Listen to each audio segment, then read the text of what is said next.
I am so glad that you are here for CE Online today with your CE family. We are going to have such a good time together.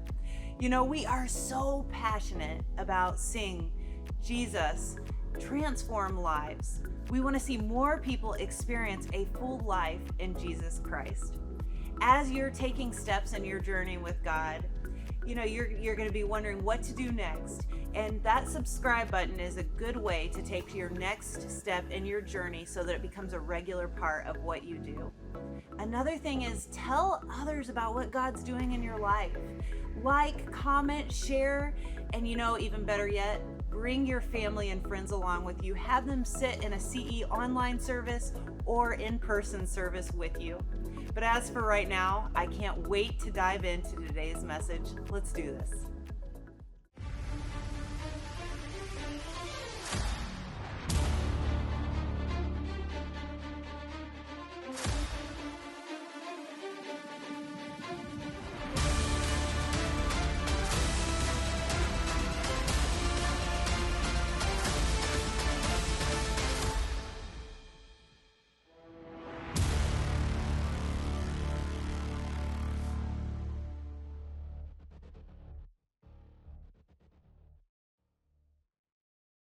We're in week 2 of our series, Red Letter Stories. Who's excited for that? Yeah. Come on, I hope you brought good soil in your heart today. We talked about that last week.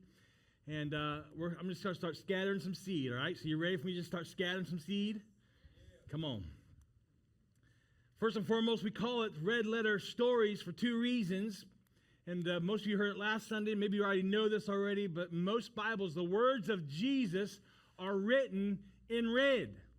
Maybe you didn't know that. You're reading in the New Testament, you're like, well, these is red ink, you know. I can't even see that as well. But, you know, why is this in red ink? Well, that's because Jesus said those words, okay? Second reason, because storytelling is a major part of what Jesus did. He told stories in his sermons called parables, all right? In fact, look at Matthew 13:34. It says, Jesus spoke all these things to the crowd in what? Parables. And he did not say anything to them without using a what? A parable. Remember, a parable is a made-up story that Jesus made up in order to make a very real, true, spiritual point. Jesus made these stories up. He was a master storyteller. Amazing how he's made these stories up. But these stories would have been instantly relatable to the people in his audience. Jesus knew very well who he was talking to, and so he would relate things, stories, to the people that would instantly understand it. And so sometimes we have to put it in our own context, all right? Because not everybody's a shepherd, you know, with a sheep herd in their backyard. Anybody got a sheep herd in their backyard? If not, code enforcement probably got to come after you. So we got to kind of change our metaphors a little bit, but the principles are still the same. So to get started today, let me begin by asking you a question. If given the choice, and this is kind of an obvious choice, okay? Don't think about it too deeply here. In fact, most of you probably already made this choice, but let's just all play along for a minute, all right? On the screen, it's going to be 2 buttons. If given the choice between living a meaningful life or a meaningless life, which button would you push? All right, so I've got some buttons up here, and they even make sounds. You kind of hear that. And then you've got, you know, the red. I didn't hear anybody say I'll push the red button. All right, nobody wants to push that button, right? In other words, a life that's meaningful between a life that's not meaningful. And not meaningful means that you get to the end of your life and it's like those Serve Pro commercials, you know, it's like it never even happened. You know what I'm talking about? All right, some of you don't even know what I'm talking about, the Serve Pro commercials. Oh, man. It's like it never even happened. And so you would push this button, like who would say, I'd like a meaningless life? Anybody in here intentionally say, yeah, sign me up for the meaningless life, Pastor John? Anybody in here say that? That's not what we want to hear. That's not what we want to do. All right? But it wasn't that we were just that easy.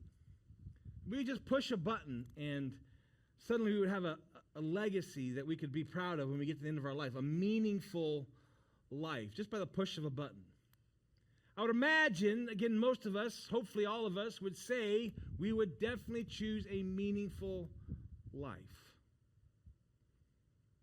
That's what we want. If that's the case, you may not realize it, but if that's the choice you'd make today, and again, I think everybody would make that choice, then you're on to something here when it comes to your purpose.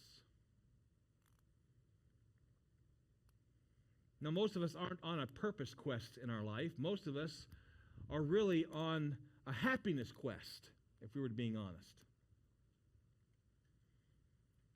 We just want to be happy in life. We want to pursue happiness. And I understand that to some degree. We all want to be happy. We're all kind of pursuing being happy. We're certainly not pursuing being unhappy, right? Nobody's intentionally, pursuing an unhappiness quest, right? But as we get older, after we've lived some life, eventually, and some of you can already attest to this, we all eventually discover, and the sooner you discover this, the better, that purpose and happiness actually go together. And they're really inseparable, to be honest with you. That one leads to the other, but not the other to the one. In other words, show me a happy person, a truly happy person, and I'll show you someone who's cracked the code for purpose. Having a meaningful life. Show me an unhappy person, and maybe this is some of you right now. Show me an unhappy person, regardless of what they have or don't have. They're basically bouncing from thing to thing to thing, from experience to experience to experience, to person to person to person, from relationship, maybe even from marriage to marriage to marriage. And only to discover that John Mellencamp was right when he said, oh yeah, life goes on long after the thrill is gone. Because the person who finds himself simply chasing happiness, the pursuit of happiness, and again, we've all been there, right? They're the ones basically just chasing the thrill. And then another thrill, and another thrill. But you see, in order to do that, the thrill of life requires you to find a new thing. Again and again, a new experience, again, a new person, a new environment, and on it goes, just seeking the thrill after thrill after thrill. That's why I said that when it comes to purpose and happiness, one leads to the other, but the other doesn't lead to the one. In other words, the pursuit of purpose, the pursuit of your purpose, leads to what is truly a happy life. But the pursuit of just happiness, no matter how much you do to try to be happy, won't lead to the life of purpose and meaning. And again, if you're like most people, I would think most of us in here today would say, I'll push the button. I want the meaningful life. We'd push that button, right? We want that. But we live our lives in such a way that we miss it. And it's super easy to miss. I mean, in our culture, it's super easy to miss because in our culture, it's all about who? It's all about me. And so it's super easy to miss purpose and meaning when you're living in a culture where it's all about me. But I want you to know something today. There is no meaning. There is no meaningful life if you're not willing to move beyond me.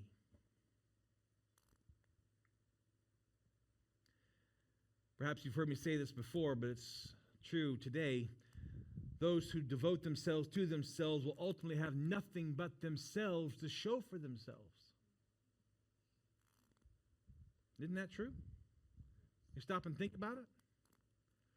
That a person that lives for themselves, regardless of what they have accomplished or what they own, at the end of the day, those who devote themselves to only themselves will ultimately have nothing but themselves to show for themselves. And that's not enough. Meaning, a meaningful life, means you're willing to become a means to an end. So whenever you hear people ask this question, perhaps you've asked this question, isn't there more to life? Isn't there more to life than just this? Isn't there more to life than just doing what I'm doing day after day after day, seeking thrill after thrill after thrill? Isn't there more to life? Because we've probably all felt that at some point, right?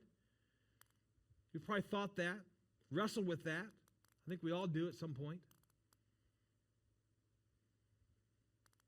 When you ask that question, when you wrestle with that question, do you know what you're actually saying?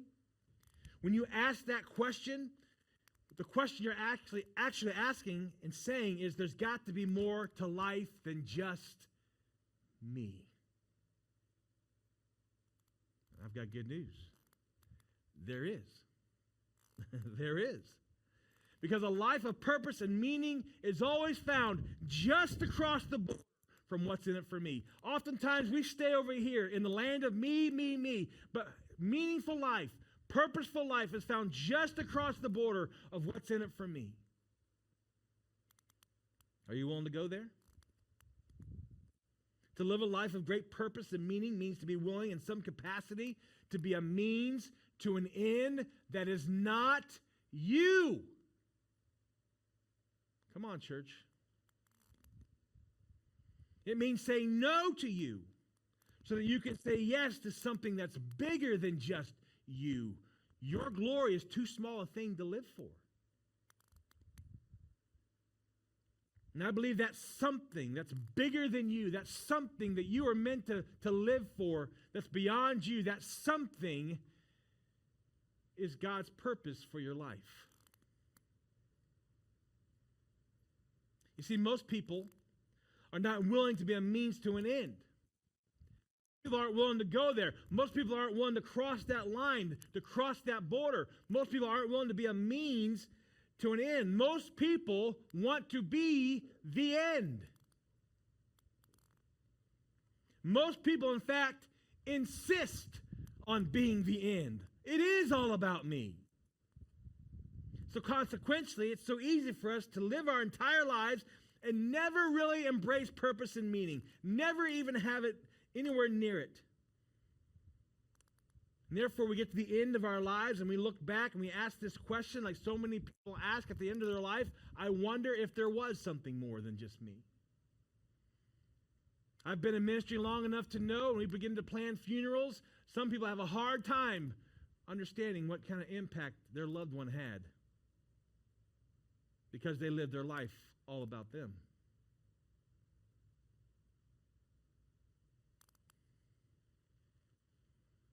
Maybe you would say today, you know what, Pastor John, honestly, I have stuff, I have a job, I've got people in my life, but if I'm being really honest with you, Pastor John, I'd have to say that I don't really have a sense of meaning and purpose in my life today. I don't sense that. Let me tell you, if that's true of you today, you don't really have a sense of purpose and meaning in your life, something that's bigger than you, then hear me today, you are living in a danger zone. You're on the verge of believing the cultural lie. A lie that you will eventually see it for what it is, because over time and with age, this all becomes more clear. But if you don't see it in time, you have the potential to waste your most valuable asset, something that's running out even as we talk here right now. Because this lie that we're going to talk about, that Jesus is going to go right after here in this parable, we're going to talk about in just a minute. This lie has the potential, listen to me, to ruin your life. Those who have ears to hear, let them hear.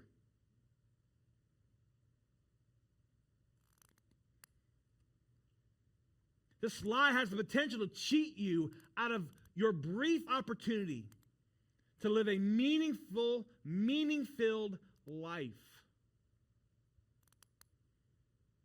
In fact, if you live your entire life believing this lie, this cultural lie, Jesus says this, that if you live your life that way, when you get to the end, your life will be a total loss. Like it never even happened.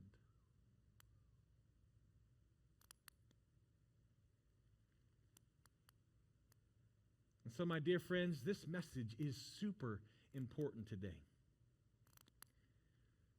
You know, I'm scattering some really important seeds right now.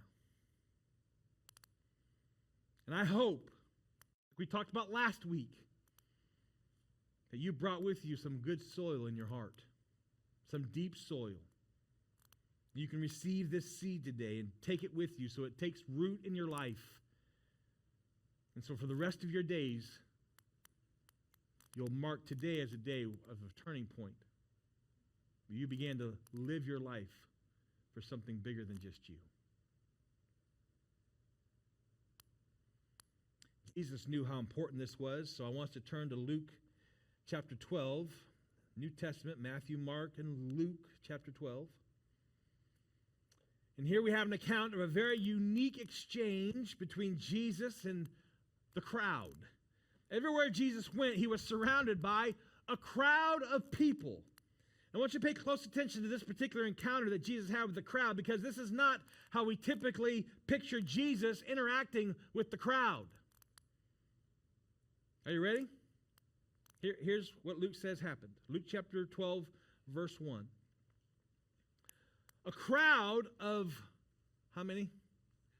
Thousands. You picture it in your mind. Thousands of people had gathered so that they were what? Trampling. Can you picture that scene? Thousands of people trampling on one another. That's not usually the picture we picture when Jesus is with the crowds, is it? We picture more of a serene setting. You know, Jesus on the hillside. Or he's walking in a field, you know, with a couple of people, and then there's a few other people following behind him, right? That's kind of what we think about the crowd scenes. And Jesus does a little healing there and a little teaching here, and he's just kind of going from city to city, place to place, and he's got, you know, a group of people following him around, right? But this is a whole different scene. We don't picture people trampling on each other, pressing in, pushing against each other, pushing against Jesus, all crowded together. The crowd went cray-cray. They were trying to do whatever they could to get to Jesus. They're trampling on each other to get to Jesus. They're looking to get healed. They're bringing their sick. They want a miracle. They want to be in close. They want to be able to see him. They want to be able to touch him. They want to be able to hear what he has to say. And Jesus can't really move. Again, there's a big crowd. He's not moving very fast with thousands of people. In the middle of all this chaos, Luke tells us that someone in the crowd, we never get the person's name, and we don't even know if Jesus actually made eye contact with the person. Again, there's thousands of people in this crowd. But Jesus is teaching, and we're not going to go through that verse, but let's jump down to verse 13. So Jesus in the middle of teaching the crowd who are trampling on each other. You with me? You get the scene? Jump down to verse 13. Someone in the crowd said to Jesus, probably just shouts it out, "Teacher, tell my brother to divide the inheritance with me." Again, thousands of people, chaos, trampling around. Someone shouts this out, just right out of the blue. And again, Jesus was teaching on a particular issue, but he wasn't teaching on this issue. This wasn't what he was teaching on. And so he has to stop in the middle of his teaching. And obviously, this guy couldn't get his problem resolved with his brother. And he's like, well, maybe this Jesus guy can help. Here's my chance. Here's my moment. And out of nowhere, he yells out, "Help me, Jesus." That might have been a perfectly reasonable request, right? But this wasn't on Jesus' agenda. And I can kind of picture Jesus' face. And I don't think he necessarily did an eye roll, but he's probably like, I'm in the middle of something here.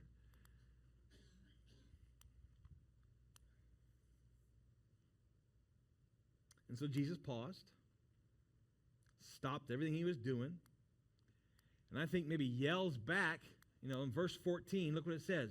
Hey, man, who appointed me as judge or arbiter between you? Because there's thousands of people. In other words, hey, what are you asking me for? I am in the middle of doing something here. I'm not going to get involved in your little family issue going on. But of course, Jesus does what Jesus does. He sees an opportunity for a teachable moment. And so he turns the corner and changes the subject to address something hidden in this guy's question that did fit with Jesus' agenda. And so Jesus begins to teach. Now remember what started this? Out of the blue, questions asked, teacher, tell my brother to make sure I get what's coming to me.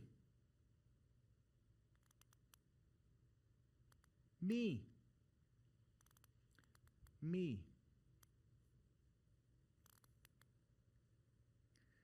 We don't know the details behind this question. We don't know if the father had passed away. We don't even know if he's dead or not. But Jesus knows that in this moment, this is a great opportunity.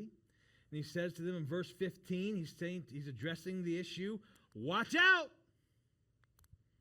Be on guard against all kinds of greed.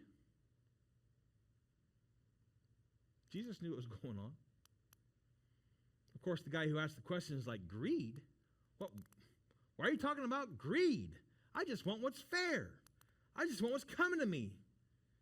Jesus kind of smiles. Watch out.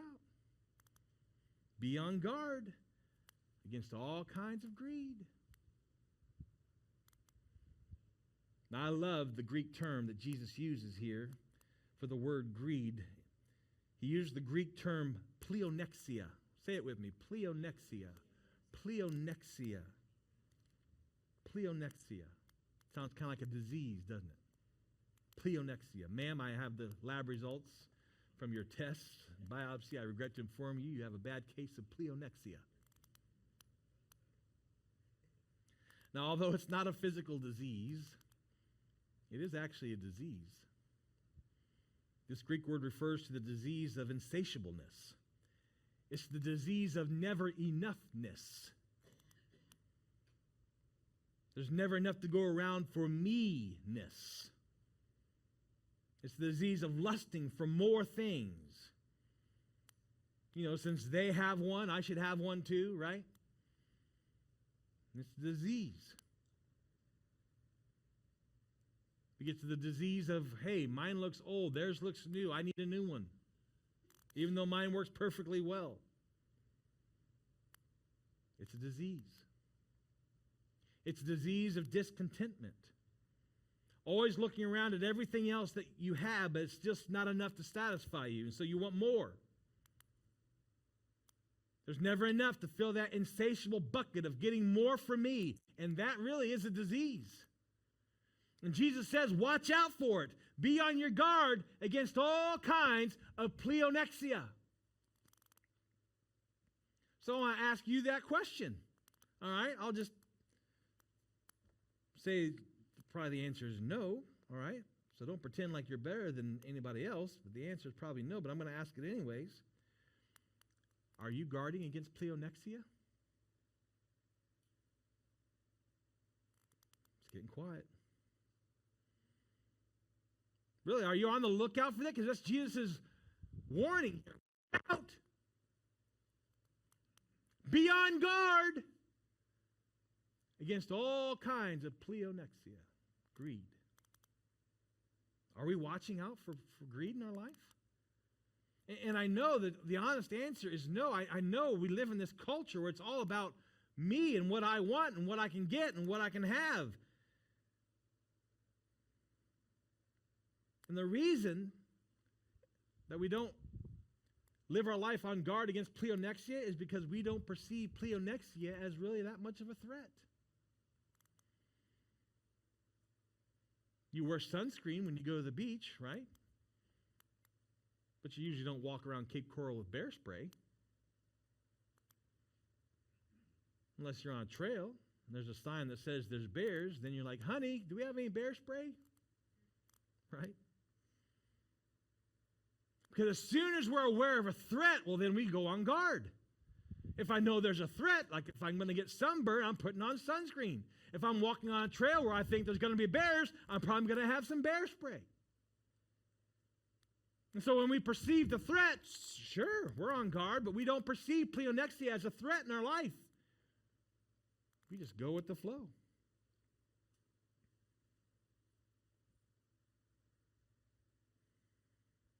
Jesus says that even though you're not guarding against pleonexia, you should be. You should be on guard against never enoughness. To watch out for such things as that. Greed.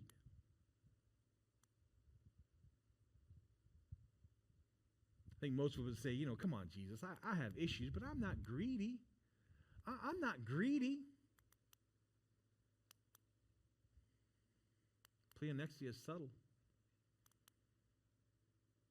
It wears multiple disguises. It disguises itself as virtue sometimes. I'm just responsible, right? I'm not greedy. I'm just responsible. Or I'm careful. I manage my things well. I have nice things. I'm a good steward. I'm just taking care of what's mine.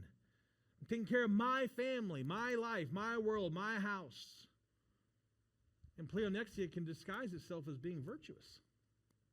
It really can. It hides in things like, I work hard. I earn this. I'm entitled to this. Hey, Jesus, tell my brother to divide the inheritance fairly with me. I want to be sure I get everything that's supposed to be coming to me.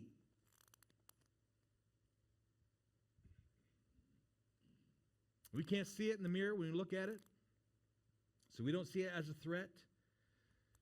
Besides, Jesus, greed, pleonexia, or whatever you're calling it, that's interesting, but really, what's the threat? What's the threat? Seriously. Why do I need to be on guard against it? So what if I'm a little greedy? Isn't everybody a little greedy? I got my stuff. I don't really care what people think. Why should I fear pleonexia? Why do I have to watch out for that? What's really at stake? Jesus is about to say, I'll tell you what's at stake. Your whole life is at stake. What makes life really worth living is at stake. What gives life true meaning is at stake. Remember, we'd all want to push the button.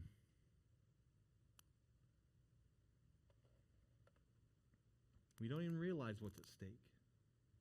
Because it's subtle. It has the potential to rob your life of anything meaningful.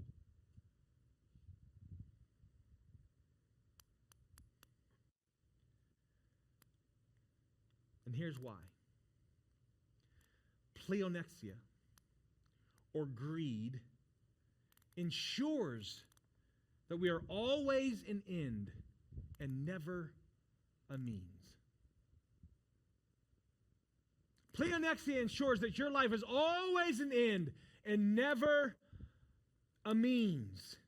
In other words, if you're never a means, you'll never experience meaning in your life. Greed, which says it's all coming to me, it's all for me, it's all my stuff, I don't care what you think. Greed ensures we are always an end and never a means. And you can't experience a meaningful life until you are willing to become a means.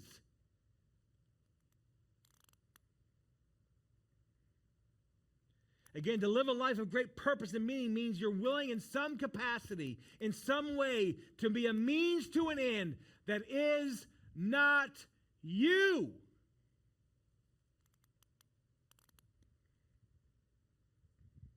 So Jesus continues with his teaching, and he gives them a truism, a principle. Here's what he says. And again, what he's about to say, when we read it, you're like, well, yeah, that's true, right? Everybody knows that, but here's the point. Everybody knows this, but we forget it when it comes to how we live our life. We know it. He's like, I know you know it, but here, are you living it out? Look what he says. The last part of verse 15. Jesus gives this truism. He says, life does not consist and an abundance of possessions. And we know that, right? In other words, at no point would we equate the value of your life with the stuff that you own, right? You're with me on that, right? I mean, to which I hope everybody's like, well, of course not, Pastor John. We wouldn't do that. And Jesus is like, well, yeah, but look how you live your life. Look at how you guard your time and guard your assets, and you're guarding all the wrong things for all the wrong reasons, because at the end of the day, what you own doesn't equal the value of your life, regardless of the amount or value of all your possessions. So again, you would never equate the value of your possessions with the value of your life, right? I mean, God forbid, you're driving home today after church and say you were carjacked and somebody had a gun and they're like, it's your life or your car. I mean, would you pause and say, well, let me think about that for a minute? Because I just made the last payment on the thing and I don't know. I really like my car. No, you wouldn't do that. In that moment, when your life is on the line, you know that your stuff and your life are two completely different categories, right? But pleonexia, all of the subtle forms of greed, fools us into thinking the exact opposite is true. So we live our lives, even though we know what Jesus said is true, we actually live our lives as if it does consist of an abundance of possessions. We might say, okay, good point, maybe that's true, but so what? So what? What's so dangerous about that? You haven't convinced me yet, Pastor John. Jesus reads our minds, knows the culture that we live in. And he says, good question. So to drive this point even further home, do you know what Jesus does? Jesus launches into a red letter story, a parable. Okay, you're not getting it? You're not understanding what I'm laying down here? Let me lay down this parable. And so knowing what the crowd's thinking, knowing how you and I would respond to this, knowing how you're looking at me right here, right now about this topic, I can see it in your eyes, okay? Jesus leans in. He tells a parable. Remember last week we talked about a parable is laying alongside a life point, alongside a true point, so we can kind of get it. So the true point is life does not consist in abundance of possessions. And this message that Jesus is about to teach is extremely relevant to us in our culture today because he's about to illustrate the parable of the rich fool. The meaning-depleting power of pleonexia. That could be the subtitle of the story, but it's the parable of the rich fool. So listen, here's the parable. Verse 16. Jesus says, the ground of a rich man yielded an abundant harvest. So even in the first century, the rich got richer. That's what that basically means. That's exactly what that means. Someone who already had extra just got extra. And Jesus just got done saying life does not consist in an abundance of extra, right? Verse 17. And he thought to himself, again, the rich man, what am I going to do? I have no place to store my crops. What am I going to do with all of my extra? He saw this as a problem he had to solve. But in reality, it was an opportunity that he missed. He didn't see it that way. And the reason he didn't see it that way, because of pleonexia. He just thought he had a problem with having extra. I've got extra. What do I do with my extra? I don't have any place to store my extra crops. I was tempted at this point in the message to talk about our closets and our storage units. But I'm not going to do that. I know that's getting way too personal. So anyway, the guy's like, what should I do? What should I do? I have no place to store my crops. And here's the assumption. This is so important. Listen up. The assumption was, since it came to me, then it must be all for me. And our culture has this mindset, the consumption assumption.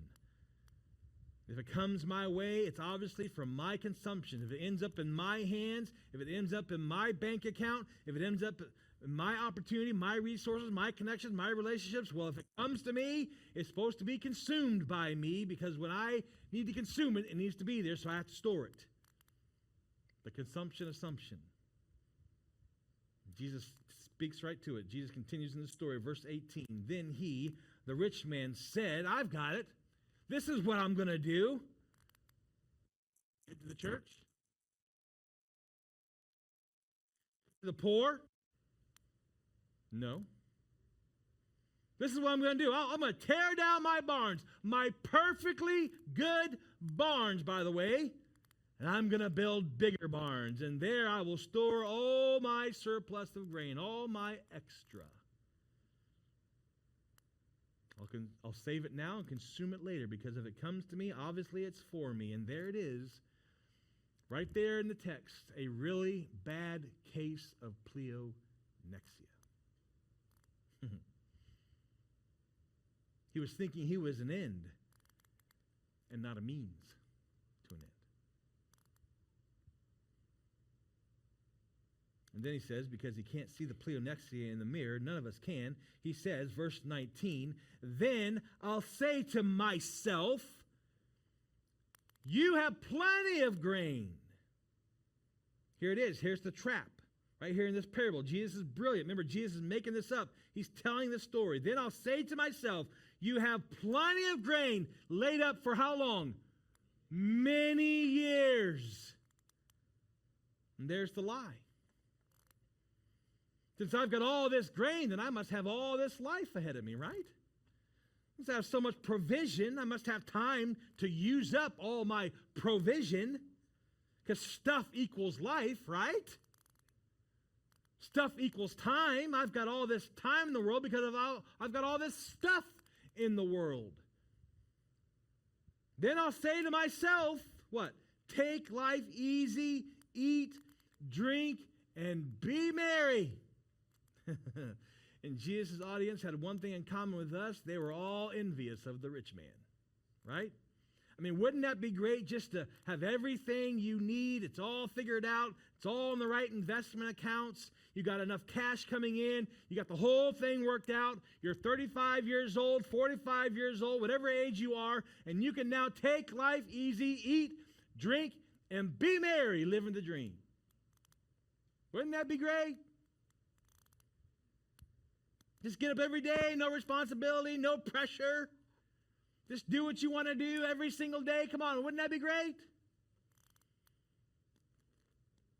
We think it might. You don't have to get out of bed. You can just lay there all day long. Just do whatever you want to do, whenever you want to do it. Just take life easy, eat, drink, and be merry.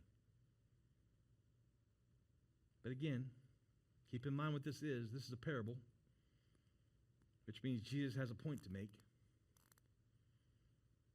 At this point, the point he's about to make goes right to the heart of this meaning-depleting deception of greed.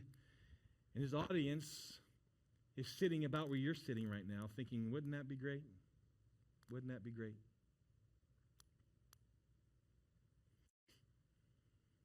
You see, greed, pleonexia, will fill our schedule. It will fill our ego. It will fill up our relationship buckets. It might even fill up our bank accounts. And while it's filling up all those things, what it's actually doing is robbing our life all at the same time. Because whoever devotes themselves to only themselves will ultimately have nothing but who? Nothing but themselves to show for themselves. And that's the whole paradox of this story. That in our attempt to be full of stuff, full of the things of this world, in our attempt to be full, we become empty. And Jesus is illustrating this through this parable. Here's a guy, a rich fool, who felt full, but he was empty because he missed the opportunity of a lifetime to fill his life full of purpose and full of meaning. And it's at this point in the story where Jesus does something here. He introduces us to God in the story. He says, as happy as this guy is, as secure as he thinks he is about the future, Jesus says in verse 20, but God said to him, to the rich man, what? You fool. And everybody in Jesus' audience, and maybe you here today, are thinking, fool? What do you mean fool? I would love to be that fool. What do you mean he's a fool? How can he be a fool? He sounds pretty wise to me, right?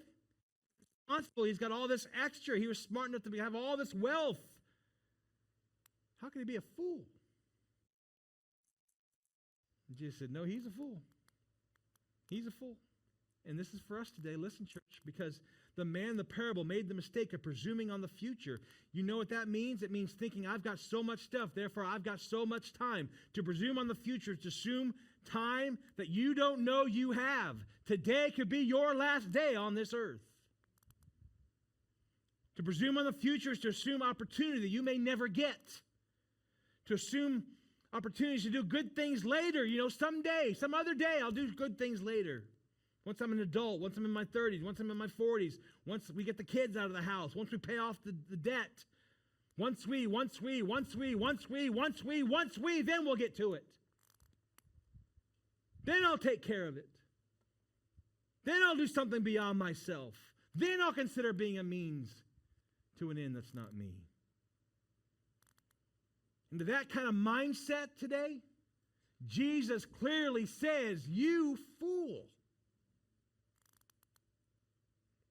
You don't know what the future holds. You don't have any guarantees. You don't even know what the rest of this day holds. The man was a fool not because of what he owned. He was a fool because what he owned him. He wasn't on guard against the subtle realities of pleonexia, the meaning-depleting power of pleonexia. But God said to him, you fool, this very night your life will be demanded from you. And the rich fool's like, what? Really? Wait, that's not possible. Have you seen how much stuff I've got? Have you not seen how much I have yet to consume? I have so much stuff. Doesn't stuff equal more life? No. Of course it doesn't, you fool. This very night, your life will be demanded from you. Again, those are God's words. And then Jesus presses in. He goes right to the heart. And he asks this really amazing question. He says, then who?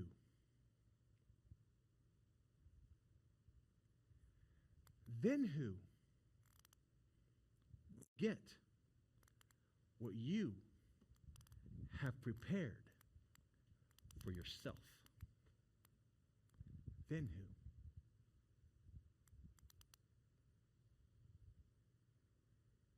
And we're like, oh, I know the answer to that. Someone else, right? Yeah. But at this point in the story, it wasn't because the rich man was generous. It was because the rich man was dead.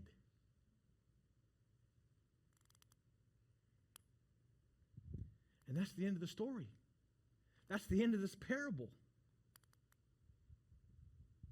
But then Jesus addresses his audience directly. Here's the moment of truth for you and for me today.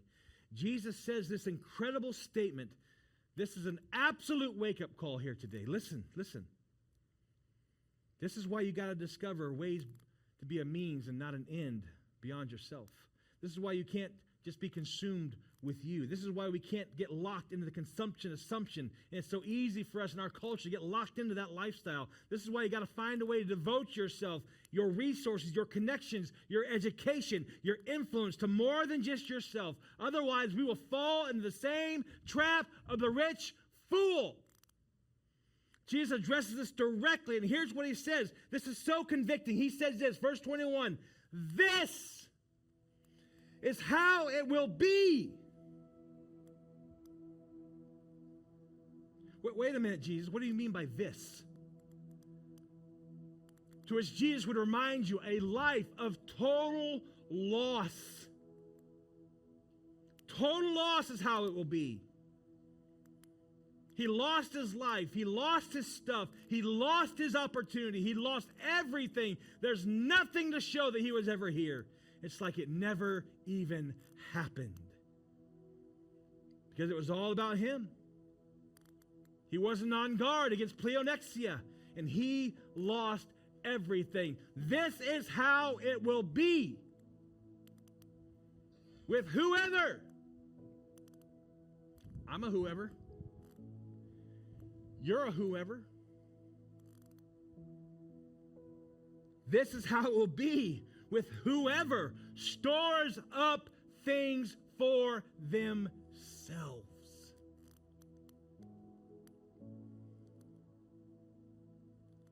To consume everything that comes your way for yourself. This is how it will be for people who are tricked into living as an end rather than serving as a means.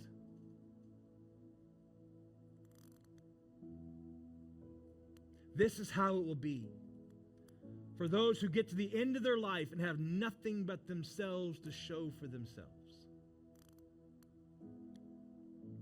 This is how it will be for whoever stores up things for themselves, but is what? Not rich toward God. Say that with me. It's not what? Rich toward God. Now, what does that phrase mean, rich toward God? Because again, we would all hit the meaningful button. We would all hit that button today. I want a meaningful life. We all want our life to have meaning. We want to avoid what Jesus is warning us about, a life of total loss. Don't we want to avoid that? So what does that mean to be rich toward God? Well, it doesn't really mean giving things to God, okay? Being rich toward God doesn't mean giving things to God. God doesn't need your thing. God doesn't need your stuff. God doesn't need anything. This isn't about giving gifts to God. To be rich toward God simply means to be rich in what matters to God. To treasure the things that God treasures. To prioritize my relationship with Him. Value my relationship with other people. Care about reaching the lost. Having love and compassion for hurting human beings. In other words, to focus on storing up eternal treasures, not earthly treasures. We've heard this before, right? Jesus said it in the Sermon on the Mount. He said, don't store up treasures here on earth, where moths eat them and rust destroy them, where thieves break in and steal. Store your treasures where? In heaven. Where moth and rust cannot destroy, where thieves do not break in and steal. Wherever your treasure is, there the desires of your heart will also be. So let me ask you, where is your treasure today? It has everything to do with the desires of your heart.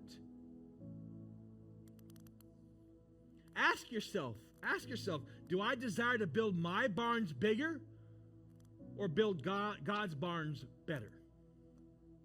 Is that my desire? Do I desire for my possessions to increase, or do I desire for my need for God to increase? What's your desire? Do I desire to be the owner of my possessions? Or is my desire to be a good steward of God's possessions that He has given to me generously to distribute for His glory? To be generous like He's been generous with me? Is that your desire? Because generosity starves pleonexia. I'll just tell you that right now. You want to know how to starve pleonexia? Be generous. Generosity starves pleonexia. It starves greed. The key to living generously is to know that it's not my stuff. Everything I have belongs to Him. I'm just stewarding it. And everything He gives to me is not meant for me. I can be a conduit in which He gives through me. So according to Jesus, being rich toward God is becoming a means to an end that doesn't end with you, but ends with Him. Jesus says, I want you to do for someone else what I have so generously done for you. And when you do that, you're becoming a means to an end that doesn't end with you. It's not all about you. That's what truly is going to give your life meaning. No strings attached giving, no strings attached serving, no strings attached supporting. I am all in. What I have is for God to use. But if you're not careful, if you don't watch out, like Jesus warned, if you're not on guard, pleonexia will rob you of all that opportunity in your life. Greed is a thief. It promises you more, but it always leaves you with less. So in closing, circling all the way back around, here's the pathway to a meaningful life. It's very, very simple. I've said it several times. It's becoming a means to an end that is not you. That's it. A means to an end that doesn't end with you. That's what makes your life meaningful. You think about a pen that you write with, right? When it runs out of ink, it can't do what it was meant to do. It becomes meaningless. Or your cell phone, won't hold a charge anymore. It can't be used because it won't hold a charge. It can't do what it was meant to do. It becomes meaningless. And you and I are kind of the same way. And Jesus, because He loves us, is trying to warn you today. The same words that He warned people in that audience that day, He's told the parable for the first time. He's trying to warn you. He's inviting you to a truly meaningful, purposeful life. But you're going to have to guard against pleonexia. You have to find a way to be a means to an end that doesn't end with you. That's where true happiness is found. That's really where joy is found. And the invitations is for all of us. Again, Jesus says, be on your guard against greed. Don't be greedy with your life. Don't be greedy with your time. Don't be greedy with your resources. Don't be greedy with your influence. Don't be greedy with the connections that you have. Don't be greedy with your education. Don't be greedy with your experiences. Again, pleonexia is very subtle. Don't be greedy.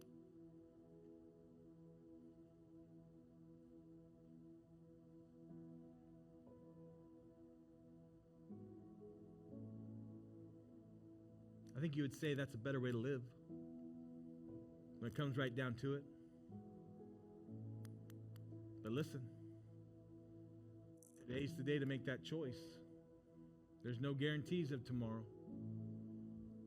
And even if we do get tomorrow or the next day, life is moving so quick, it's gone just like that. Don't succumb to pleonexia. Find a way to become a means to an end that doesn't end with you. Because if you devote yourself to more than yourself, you will have more than yourself to show for yourself when your life is over. And I think as followers of Jesus, that's the button we want to push. Are you with me? Would you bow your head, close your eyes? Heavenly Father, thank you for this truth that we have heard from your word today. We know that Jesus was speaking to us today, just as much as he was speaking to that crowd that day. Father, help us to know what to do with what we have heard. Challenge us to go further in our relationship with you. Help us to become a means to an end that isn't about us, but all about you. May your kingdom be impacted by how we live our lives after this message from this day forward.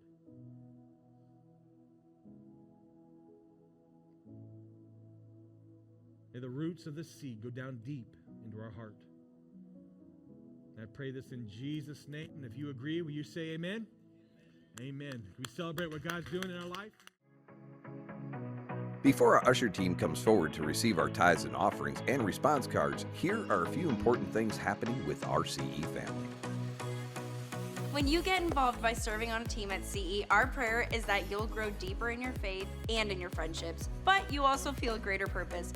Best of all, you get a front row view of the work God is doing through CE and play a role in introducing people to Jesus and helping them experience a full life in Him.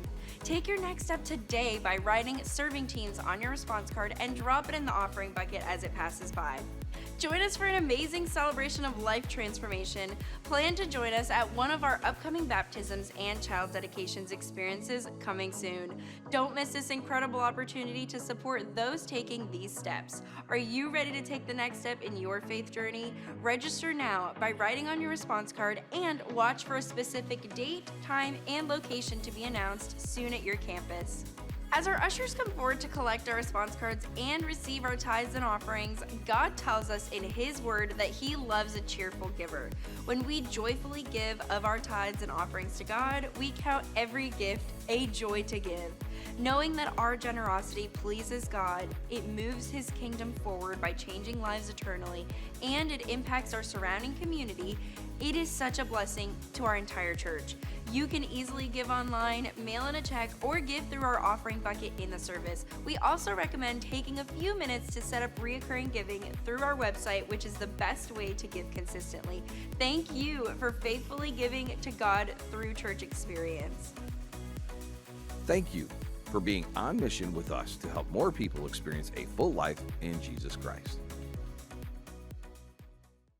Hey, it was so good spending time with you today. I'm glad that you took time out of your week, out of your schedule, to put what's first and should be first in your life, time with God. In fact, if you made a commitment today to grow closer to Jesus, please scan that code on the screen or go to the website. We would love to help you take the next steps in your journey. And if you would love just to get more connected with your church experience family, go ahead and scan that code or visit the website there also. You know what? I love when God moves in our lives, and I pray that He continues to move in your life in big ways this week and the lives around you. Please know that we care about you here at Church Experience, and we'll see you next week.